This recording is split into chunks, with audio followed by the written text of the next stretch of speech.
ESPN 94.1 FM and AM 930 present The Drive. Brought to you by Huntington Federal Savings Bank. Local then, local now. Member FDIC.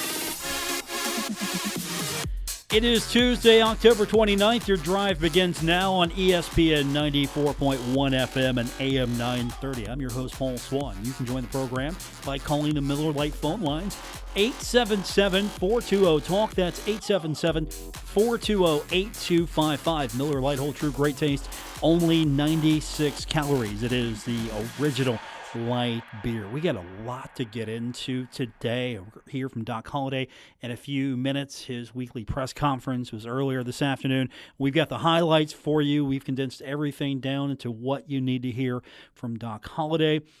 We're going to talk a little basketball briefly. We've got exhibition action coming up tonight. It's going to be at 6 o'clock, so I'm sure many of you are actually on your drive now to the Henderson Center, so we definitely welcome you into the program as well at 877-420-TALK, 877-420-8255. But the big news of the day, NCAA Board of Governors voted today to allow college athletes to receive compensation for their names, images, and likenesses. Now, we're still trying to compress all of this into something that we can really understand because over the next few days, I'm sure we're going to find out more about what this is going to be, what the legislation is going to look like, because you can't just say this and say, here you go. There's got to be rules. There's got to be regulations. There's got to be a lot put into this to make sure that these student athletes can properly profit as the edict comes down, profit from their names, images, and likenesses at the same time. Try to make sure that this isn't something that is just another recruiting tool. So that's going to be really difficult, I'm sure, from regulators. But from Ohio State President Michael Drake, who's also the chair of the Board of Governors, the statement that came along with this is, we must embrace change to provide the best possible experience for college athletes. Additional flexibility in this area can and must continue to support college sports as part of higher education. So I'm interested to see how this is going to play out, how this will be used as far as a way for student athletes to basically take advantage of their notoriety, their name. Will there be a limit to this? Will there be... You can't do it as a freshman. You can do it as a sophomore. I mean, what kind of regulations are we going to see? What kind of restrictions, if any, will we see on this? Now, we've got really basic notes on this. Athletes must be treated similarly as non-athletes. So basically, athletes must be treated like non-athletes unless a compelling reason exists to differentiate. Also, all changes must ensure fair and balanced competition. That's some of the notes we're getting from this. Also, there must be differentiation between collegiate and professional opportunities. There's going to be a lot of regulation here, I'm sure, on this one. A reaffirmation that athletes are students first and non-university employees. And then any change must protect the recruiting environment. So a lot of notes coming down, but really not sure what the legislation is going to look like, not sure what the bylaws, everything that goes into this. Hopefully, we're going to have more sooner than later. They're trying to get this in place by 2021. I'm interested to see what this means for athletic departments, how they're going to perceive this, how they're going to take to this. This is going to be an interesting topic, I'm sure, on Thursday for Inside Herd Athletics with Marshall University Athletic Director Mike Hamrick. I'm sure Mike Kurtner will get into this topic with him because this is going to be a big one. This is going to impact a lot of what the athletic department does. Does this change the athletic department? Will there be a new compliance director, someone who vets these opportunities? We don't know yet. That's the thing. This comes down, they're opening up the doors and saying, we're going to be flexible on this, and we need to change with the 21st century. We need to make sure that we treat these as students, these young men and young women. They're students. They're not university employees. And, you got a point there. They're not university employees. Now, they have a contract with the university, And the contract basically says for the scholarship given or for the participation on the athletic team, you must abide by these rules. Well, they're kind of limiting to a degree. And football and basketball seem to be hit most by it because, again, those are the money revenue sports. Football is your major revenue sport. For many, it is basketball. For some, it's only basketball, as some universities do not participate in football. But for the most part, the student athletes who are hit the most with this are football, basketball athletes. So how's this going to work? Will this create some unfair balance here? Because let's be honest, and I'm using names as examples only. Say you want to bring Tavion Kinsey down to your car lot to sell cars. You're banking on Tavion Kinsey's name, right? Sure you are, because he's a basketball player, and he can jump over 50 people in a single bound and slam dunk the ball. Of course, you're going to bank on him. Where's the opportunity for, say, someone in the Olympic sports? Women's basketball. Will there be opportunities for them to profit? Will there be opportunities for someone on the softball team? I mean, I don't know. I don't know what kind of balance, if any, is going to be. Or, hey, look, it's fair market value here. This person's more profitable. This person's more famous. This person has more currency to trade on. Why not? Why should they be held back? Those are some of the questions. And I'm sure we've got questions that we haven't even thought of yet as far as how this is going to impact student athletes, how this is going to impact athletic departments. I mean, will athletic departments have to compete now with their student athletes as far as money? I mean, keep that in mind. Why am I giving to the university? I can come up with a deal or something. I can bring, say, Isaiah Green. I can bring him to my restaurant. How cool would that be? I don't have to give to the university. I can just bring Isaiah Green to my restaurant. I don't need that. I don't need the university. Yeah, sure, I want to support the university, but hey, I'm going to give some cash and bring him in and sell some lunches or dinners here at my restaurant here. You know where I'm going with this.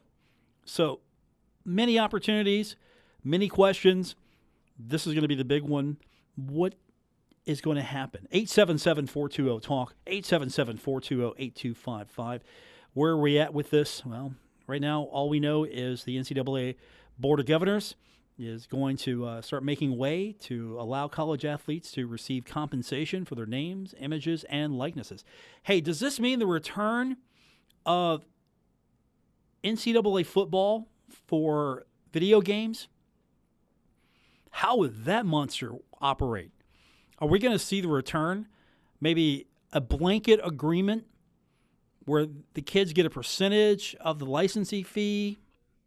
Or there's actually, what if student athletes come up with their own licensing board? They come up with their own organization, and you got to go through, they're members, and you got to go through them. You want to use the likeness of our athletes here, our student athletes, our amateur athletes. You want to use this, you got to get a waiver from us. Think about it. All of a sudden, I get the latest copy of NCAA football, fire it up in the old Xbox here, load it up. There he is. I got Isaiah Green. I'm quarterbacking with Isaiah Green. Or I'm just busting through lines on the video game with Brendan Knox because now it's okay. We can actually have Brendan Knox there. We can put Knox in the game. We can put all the herd players in the game. They'll get a piece of the profits, get a little bit, be a small piece, maybe, I'm sure. But still, they'll get compensation for, just the same as NFL players, the Players Association. You don't think that those players are just giving their likeness and image away for free in Madden, do you? No. You got to go through the Players Association. Remember when the quarterbacks came out with their own club? Not only were there Players Association, it's like the quarterbacks. It's like, hey, there's a different association for the quarterbacks. A lot of hoops to go through here, but I'm interested to see where this goes.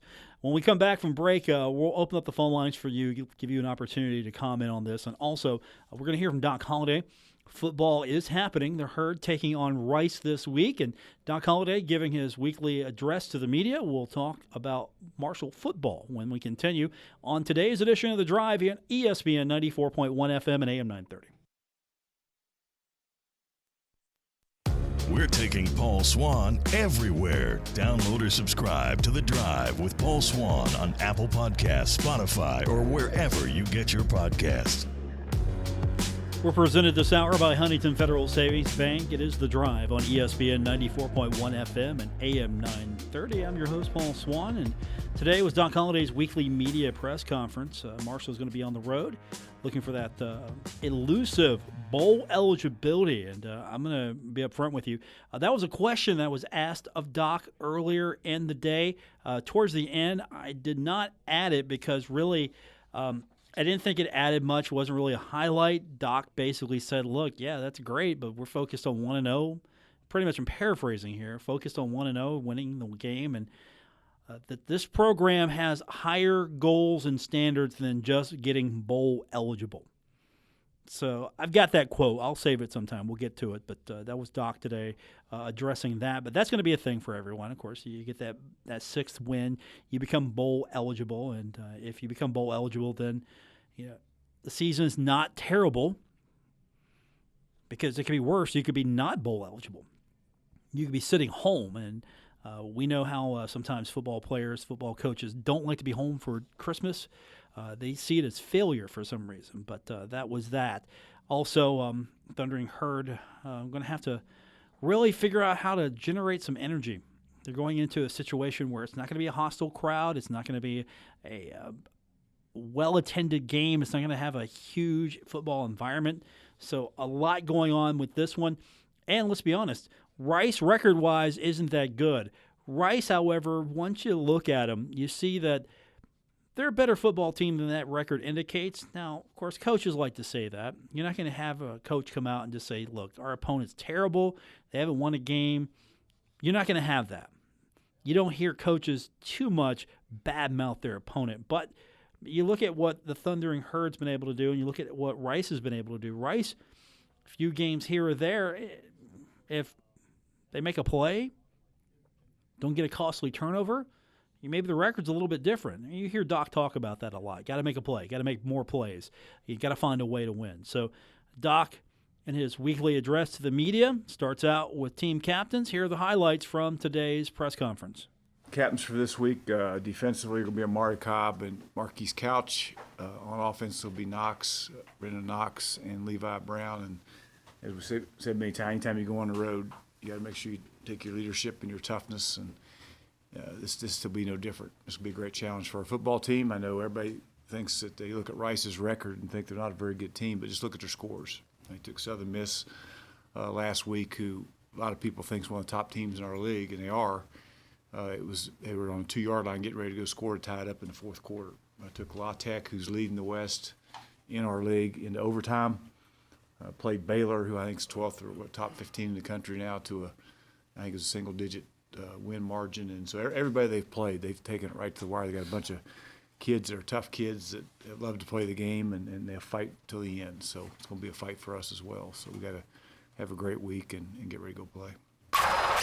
There's no quitting that bunch. I mean, you just turn the film on, and they play, and they got good players. I mean, they got some players that are really good players that play really hard, and they're coached really well, and they're sound. And they had a couple turnovers there that hurt them. Had a turnover against Southern Miss as they were going in to score to tie the game up in the fourth quarter, and UTSA had several turnovers there at the end where they had a chance to win that game. So, they're right close, and so it's going to be a battle for us.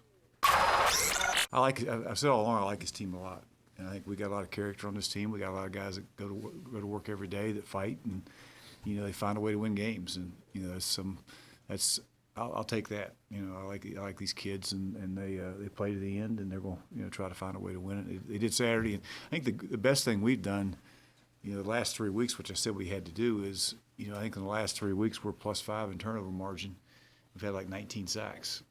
So we're starting to create some turnovers, and that last game we were +3, which made the difference. The week before, it was the last couple of weeks we've been able to accomplish, win the turnover battle. So if we can continue to do that, take care of the ball, and and we'll be all right. We've had several games that came down to the end, and I think number one, our kids are playing with a lot of confidence. I think they don't think they know they can find a way to go win a game regardless. And we've had a lot of adversity the last couple of weeks, and being able to overcome that adversity, and that's a good thing because there's adversity in every game you play. And I think these kids have found a way to overcome that and continue to play, and don't look at the scoreboard. And and the other thing being, Western Kentucky's a good football team. I mean, they'd beaten Army and beaten UAB. We're undefeated in the league, beaten UAB and beaten some good teams. And they've had players last couple of years. I mean, last year, a year ago, it went down to the last play of the game a year ago there. So this year wasn't any different. So it's always a battle when you play those guys, and our kids understand that. And we tell them all the time. I say, just keep fighting and play every play as hard as you can play. Don't look at the scoreboard and look up at the end of the day and see where you are. And I think you'll like the results. And fortunately for us, the last couple of weeks, that's been the case. Kobe Cumberlander is a guy that's playing really well right now. He's a young guy that, Sam Burton, is playing well. Owen Porter, we're playing a lot of, I think they're playing 6 defensive ends in there and rolling those guys. And Jamari Edwards inside starting to come around, and, that's great to see. And not Cross, but Kroom is playing really well. So, a lot of those guys are starting to step up. And, anytime those guys go in there and play 30, 35 snaps apiece, they can play a lot harder for a lot longer. Well, I think number one, they got some good players up front. That defensive front, they're sound. They do what they're coached to do. They play extremely hard. They tackle well in space. And I mentioned before, they're well coached. So they just don't get out of position. They're going to line up. They're going to get lined up, and they're going to make you, go the distance to score points. And they do a great job getting lined up and playing. They're never the same 2 weeks in a row. They're going to give you something different every week, and they're able to play multiple fronts, and they line up a lot of different ways. So it doesn't seem like they line up the same way every week. So you have to identify where they are and spend a lot of time in practice blocking different fronts because you don't know exactly what you're going to get. So you got to be prepared for everything. Hey, the only thing we're concerned about is go win this week. Find a way to be 1-0. That's what we talked about with Old Dominion. Same thing with FAU and now Western. And I think if you go anywhere beyond finding a way to be 1-0, then you're going to get beat. So, that's all great. I mean, obviously that's one thing that we'd like to do. Our expectations and standards around here are a lot higher than just find a way to get bowl eligible. So, if that happens, that happens. But we just got to focus on getting better this week and find a way to be 1-0 and walk out of Rice. That's Doc Holliday. His press conference earlier this afternoon. I decided to throw that last clip in. Just give you exactly what Doc said as far as answering the question about bowl eligibility. They're thinking about winning the game this week. Bowl eligibility is great. That's what they play for. But that's not the ultimate goal because they expect that to be just something on the way to the goal. Kind of the way I got it was, look, okay, we win, we become bowl eligible. That's not the ultimate prize here. We're not satisfied with just being bowl eligible. We expect to be bowl eligible. So Doc Holliday's comments addressing the media earlier this afternoon. It sounds like at least these next few days, Thundering Herd will be focused on finding a way to beat Rice, not taking them lightly. That's some of the things I heard. We're going to have player interviews later this week. And the same theme I heard is they're good. Don't let that record fool you.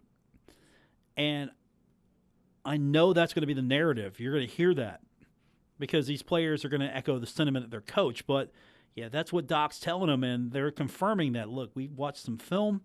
We've seen what these guys look like.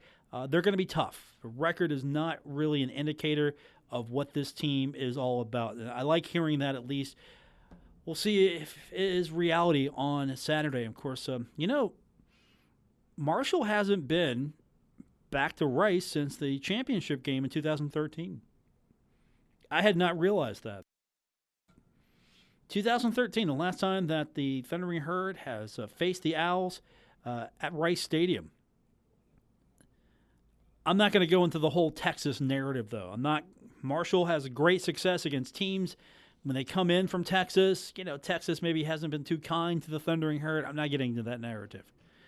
That narrative does not exist with me. It might exist with you, and so we open the phone lines up at 877-420-TALK, 420-8255. We're going to talk a little bit more about this decision from the NCAA Board of Governors.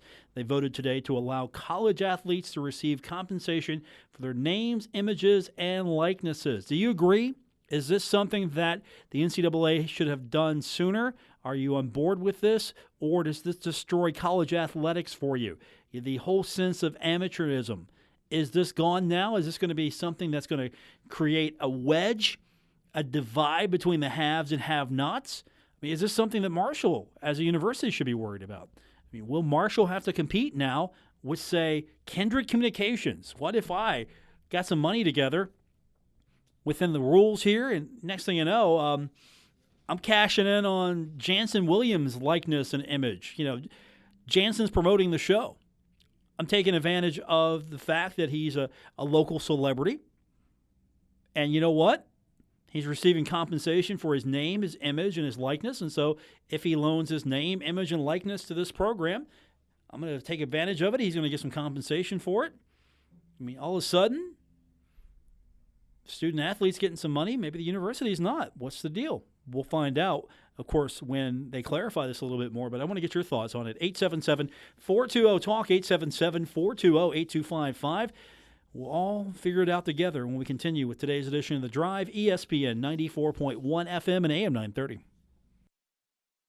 This is The Drive with Paul Swann on ESPN 94.1 FM and AM 930. Presented by Huntington Federal Savings Bank. 877-420-TALK, 877-420-8255 to be a part of the Miller Lite phone lines. Miller Lite, hold true. Great taste. Only 96 calories.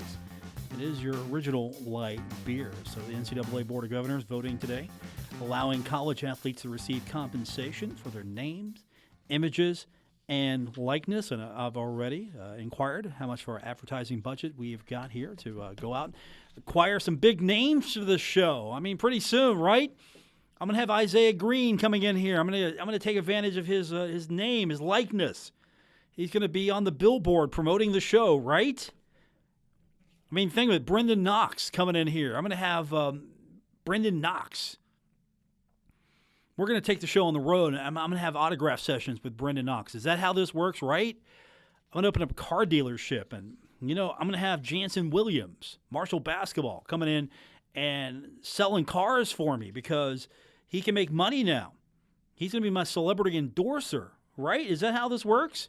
Well, we don't know how exactly it's going to work yet. But this was basically the NCAA's hand was forced because California signing the bill into law September that allows the state's college athletes to accept endorsement deals. They're saying by 2023. And, of course, the NCAA argued that, hey, this was unconstitutional. It basically risked making players in California ineligible. So, really, this was a big play. California saying, look, these kids can go out and make money. I mean, they can profit from their likeness. They can profit from their celebrity. And so the NCAA, I think, realizing, all right, it's going to cost us more to go out and fight this thing. So let's go ahead and take ownership of it, put our hands around it, and let's rule and legislate this, and we'll see what happens. So you had other, of course, states looking to get in on this. And now we're going to see student athletes be able to profit. I mean, I don't know what this truly means. I mean, does this mean kids can go and get a job now? Is this going to have to be legislated so we don't see boosters take advantage of this? I mean, think of it. What if you got a highly sought recruit here and you've got a booster that has a business and it's like, look, I'm going to give this kid a big deal. Come down and to sell my toasters. I don't want to pick on car dealers anymore. Car dealers wouldn't do this. You've got toaster shop here and hey, I'm going to pay this kid, this incoming quarterback. I mean, the new quarterback, the Thundering Herd, He's going to be a superstar, and I'm going to pay him to come in and sell my toasters. This kid's not a toaster salesman, but I mean, how's this work? I mean, are we going to see brand deals maybe? Keep that in mind. This might not be limited to, I mean, we might be thinking small here. Instead of your mom and pop shop, your car dealer, your toaster salesman. Do they have standalone shops for toasters? Can I just go to the toaster shop? Is that a thing? I mean, usually if I want a toaster, I go to Walmart or I go to Amazon.com. Can you go to a toaster shop? I don't know. But if I had a toaster shop, Jansen Williams, I'm hiring him. I'm hiring Tavion Kinsey. They're going to sell my toasters. But I mean, are we looking at brand deals now? Like Nike. Hey, this highly sought-after kid in the NBA is going to be a top draft pick. I mean, does Nike get on board early and say, look, you want to sign your shoe deal now? You're going to be a superstar. We're going to bank on this. We're going to bank on you. I mean, here's your endorsement deal because, I mean, you're posterizing everybody. I mean, think of it. Some shoe exec sees Tavion Kinsey just hop over everybody over at Marshall and slam dunk on people, make them look like fools, and he's thinking, hey, I want to get in a little bit of that action. So we get an endorsement deal. I mean, will that work?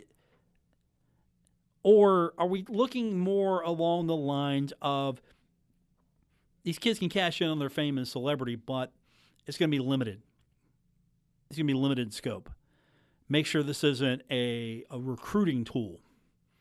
Because let's be honest, there are going to be some places they're going to have more opportunities for student athletes to cash in on their likeness, their name, and their images than, say, anywhere in West Virginia, right? Right? Think about it. These are the questions that are going to be asked about this. And I don't think anyone's saying that student athletes should not be compensated. I don't think that's an issue. Now, granted, there might be some that say, look, they're already getting compensated.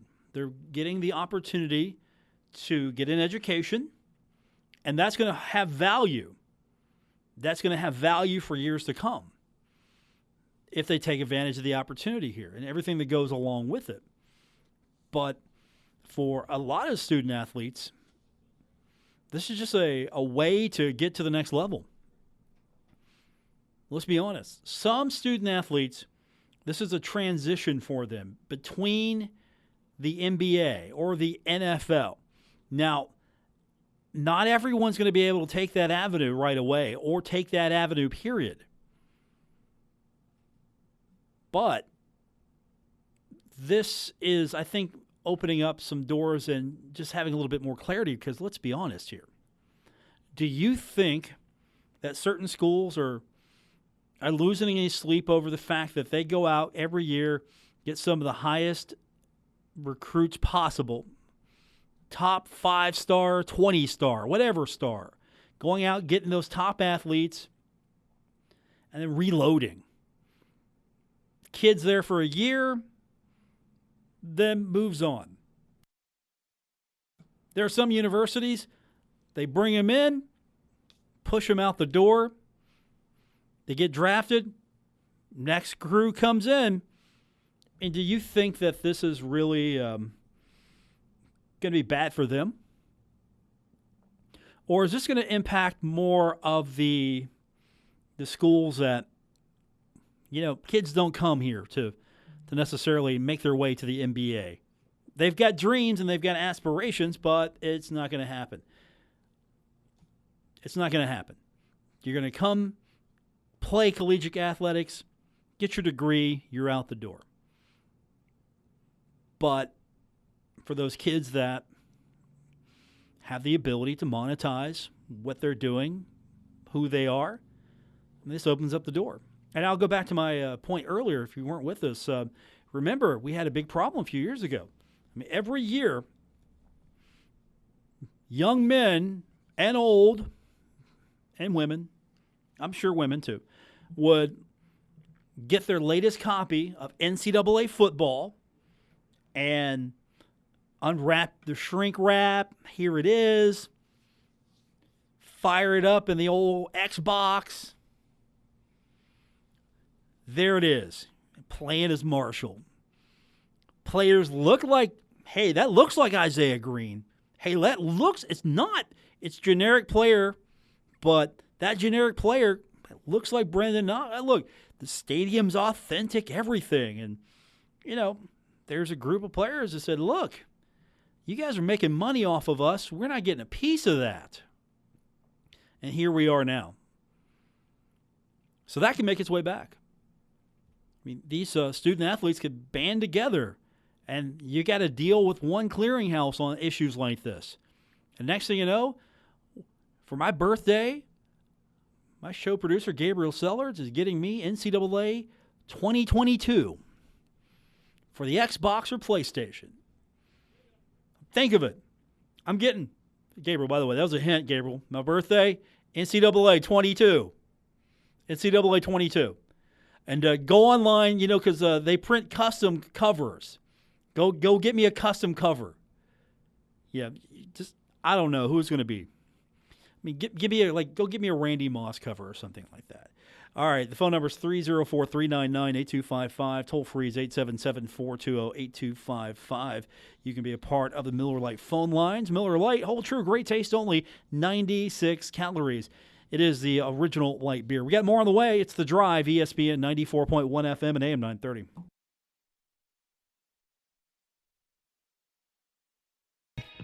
Marshall Athletic Director Mike Hamrick. He knows. Paul's the best.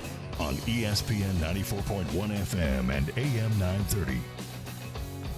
Don't forget, my good friend Mike Hamrick will be back on the airwaves. We've got Inside Herd Athletics with Marshall University Athletic Director Mike Hamrick. It's coming up Thursday right here on ESPN 94.1 FM and AM 930. And I can't wait. I'm excited for this one. I can't wait to see what questions Mike Kurtner, the host of the program, will have for the athletic director because, of course, the story we've been talking about is the NCAA Board of Governors voted today to allow college athletes to receive compensation for their names, images, and likeness. We don't know what that means. We've talked about it. We've speculated. Everything that we have discussed today about it, we don't know. What does that mean? What does that really mean? What will the NCAA actually allow? How is it going to work? Because, again, they want to get their hands on this. Can't fight it in court, so just get ahead of it a little bit as best they can. And it's going to have to be legislated. Is this really going to open it up? Is this really going to open it up, or is this going to be some sort of token opportunities? We don't know. But I can't wait to find out. You know what else I want to find out? What my Bengals are going to do to try to win a football game. And they've decided that it's going to be rookie Ryan Finley. That's right. Rookie Ryan Finley. He is replacing Andy Dalton as the Bengals starting quarterback. Now, the last time the Bengals have started this poorly was 2008. So the Bengals are off this week, mercifully, and we're going to have to November 10th. We'll figure it out. We'll find out November 10th what it really means. Is this going to be a monumental change? I say don't change anything. You're hosing me out of my draft pick. Bengals with the number 1 draft pick. Come on. You think the Dolphins are doing anything to win games? I mean, totally embrace this. Go out there, go 0-16, blow the thing up, and let's be honest with you. There are some guys I like on this team. A.J. Green. I like A.J. Green. I think he's a tremendous wide receiver. One of my favorite players. I'm trading him. I'm trading all these guys. I'm going to get diminishing returns on some of these guys. I'm trading these guys. I'm stocking up draft picks. Hey, you want A.J. Green? I'm going to need a first rounder. You want Andy Dalton? You can have a second round. Give me a second rounder. Can I get a second rounder for him? By the way, I'm going to go on record It's not Andy Dalton's fault. Andy's not the problem. He's not the answer. He's not the solution, but he's not the problem. Let's be honest. Have you watched any of the Bengals games? I have. I've watched enough to know that it's the same old Bengals. They don't have an offensive line worth anything. And if Tom Brady was your quarterback for the Cincinnati Bengals, Tom Brady, behind that line, Tom Brady doesn't make it. Yeah, he's Father Time right now. He's got some longevity going on. I mean, he might play until he's 50. Who knows? He's got a line that'll protect him. Put him with the Bengals. He's gone, and he's in the old folks' home recuperating within 3 weeks. I'm making wholesale changes. If I'm the Cincinnati Bengals, I'm embracing this thing. Wholesale changes, let's go. We got a fire sale. I'm stocking up draft picks. I'm letting this thing go 0-16. I'm building for the future. We're going to see what happens. I mean, you got a first-year coach, inexperienced. I mean, the Bengals have done some nice things, but not really. Not to be a backhanded compliment there, but they've done some nice things, but again, not really. And they don't have the players and the personnel they need. I don't know if I've seen enough adjustments. I haven't seen this high-octane offense yet. And of course, yeah, some of that is because you don't have all your tools. You don't have all your weapons. You don't have A.J. Green. He's a game changer out there. And Dalton doesn't have his favorite target. And so now Dalton's favorite target's not out there. And A.J.'s favorite quarterback is not out there. Think of it. You're A.J. Green. You're trying to rehab and get back. And you come back, and it's Ryan Finley. Now, I could be totally wrong. Finley could come out there, and he could be the breath of fresh air you need, and he could orchestrate several wins, and then what do you have? What do you have after that? You've got 4 or 5 win Cincinnati team, and you're going to get like okay draft picks. No, I'm keeping Dalton. I'm rolling this thing. I'm going 0-16. I am committing 100%, not changing a thing. Go out there, play the football, get the draft pick, blow this thing up completely. You can do that in pro football. I mean, instead, the Dolphins are on their way to 0-16. And here we go. It's going to be a battle. Dolphins-Bengals right now. It's going to be a battle between who gets the first-round draft pick, but not if this Finley thing works. And I don't think this kid's – I like this kid, but I don't think he's the savior. Now, I could be completely wrong. He could come out there and give us false hope and win some games, and next thing you know, oh, hey, this is the future to build on. But what if this kid is the future? And another thing, I'm not making a change until after the trade deadline. I'm working the trade deadline. I'm working the trades. I'm making trades, and I'm trying to figure out how I can make the football team better. It's business. These are professionals. These are professionals. I just got the headline here from CBS Sports. I get the notification on my phone. NFL trade deadline winners and losers. Bengals waste opportunities. That's the headline. Bengals waste opportunities. You know why? Because I don't think they understand how to run a football team. I mean, I'll read the story for you right now. Look, this is CBS Sports. CBS Sports, in breaking this down, says, look, the Bengals had every right to hold on to someone like A.J. Green. The guy's a stud. He's been a lifelong Bengal, and he could still have a lot of elite football left. But unless they believe they're going to both, A, find a franchise quarterback, and B, contend for a Super Bowl in the next, say, 3 years, there's no reason they should have not auctioned Green to the highest bidder. I'm not going to read the whole thing, but that's my thoughts. And again, Geno Atkins, love the guy. I'm trading him. I'm getting some value out of him. Andy Dalton, I'm indifferent to him. I'm trading him. A.J. Green, first-round pick. You want a superstar stud wide receiver for your team? First-round draft pick. And then I'm going out and I'm building for the future.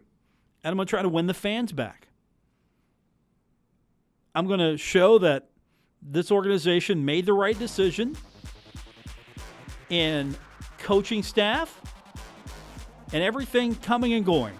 Try to rebuild some faith between the fans and the franchise. As it stands right now, I'm a lifelong Cincinnati Bengals fan. Lifelong. And you know what? Football season's over for me as far as the NFL is concerned. I've moved on to professional hockey and other sports. And that's going to do it for this edition of the show. I want to thank our producer, Gabriel Sellards. I'm Paul Swann. Don't forget Herd basketball coming up at the Henderson Center. We'll have a recap of it tomorrow if you can attend. Once again, for Gabriel, I'm Paul. Thanks for tuning in to The Drive here on ESPN 94.1 FM and AM 930. Good night, everyone. WRBC Huntington, W227BS Huntington, your flagship home of the Marshall Thundering Herd and The Drive with Paul Swann, ESPN 94.1 FM and AM 930.